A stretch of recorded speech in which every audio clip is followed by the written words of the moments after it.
नागपुर के महल इलाके में जिस प्रकार से तनाव की स्थिति निर्माण हुई, ये बहुत ही निंदनीय है। जिस प्रकार से कुछ लोगों ने पत्थरबाजी की है, पुलिस पर भी पत्थर फेंके हैं, ये बिल्कुल गलत है। मैं स्वयं इन सारी घटनाओं पर नजर रखकर हूँ। मैंने पुलिस कमिश्नर को ये कहा है कि कानून व्यवस्था बनाने के लिए जो भी कड़े से कड़े कदम उठाने की आवश्यकता हो उठाए जाए और शांति को बनाया जाए। अगर कोई दंगा करता है, कोई पुलिस पर पत्थर फेंकता है, कोई समाज में तनाव निर्माण करता है, तो ऐसे सभी लोगों के ऊपर कड़ी से कड़ी कार्रवाई की जाए। और मैं सभी को अपील करता हूं कि नागपुर एक बहुत ही शांति प्रिय इस प्रकार की नगरी है, यहाँ की शांति भंग न हो, इस प्रकार से सभी लोगों ने व्यवहार और बर्ताव करना चाहिए। और कोई भी अगर इस प्रकार से तनाव निर्माण करने का प्रयास करेगा तो उसके ऊपर बहुत कड़ी कार्रवाई की जाए।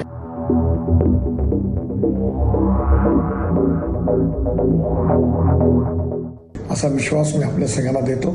माननीय मुख्यमंत्र्यांनाही या संबंधातली सर्व माहिती मिळालेली आहे, त्यामुळे आपण कुठल्याही अफवांवर विश्वास न ठेवता आपण सगळ्यांनी सहकार्य करावं आणि प्रेमाचं, सौहार्दाचं उत्तम वातावरण ठेवण्याकरता मदत करावी, पोलिसांना मदत करावी, असं माझी आपल्या सगळ्यांना नम्र विनंती आहे।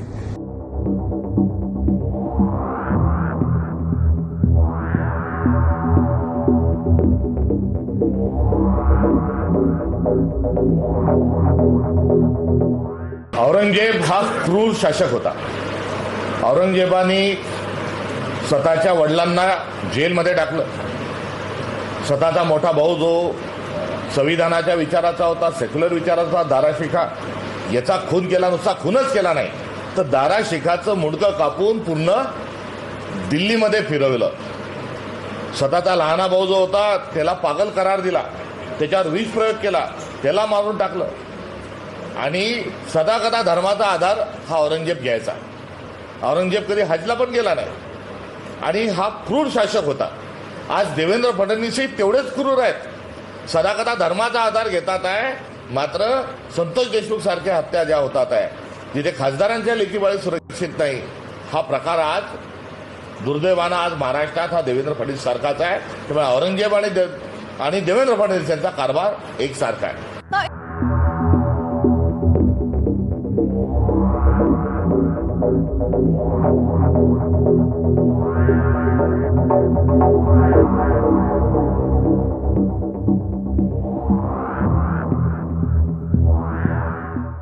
आज यातनं एक संदेश निश्चितपणे जातोय की या देशामध्ये महिमा मंडन होईल तर ते छत्रपती शिवरायांच्या मंदिराचं होईल, औरंगजेबाच्या कबरीचं होणार नाही.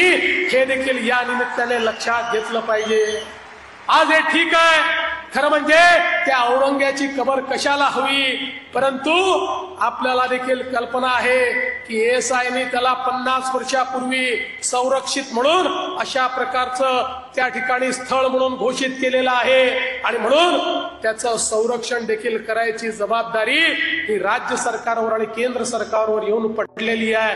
काय दुर्दैव आहे, ज्या औरंग्याने आमच्या हजारो लोकांना मारलं त्याच्याच कबरीचं संरक्षण आम्हाला करावं लागतं.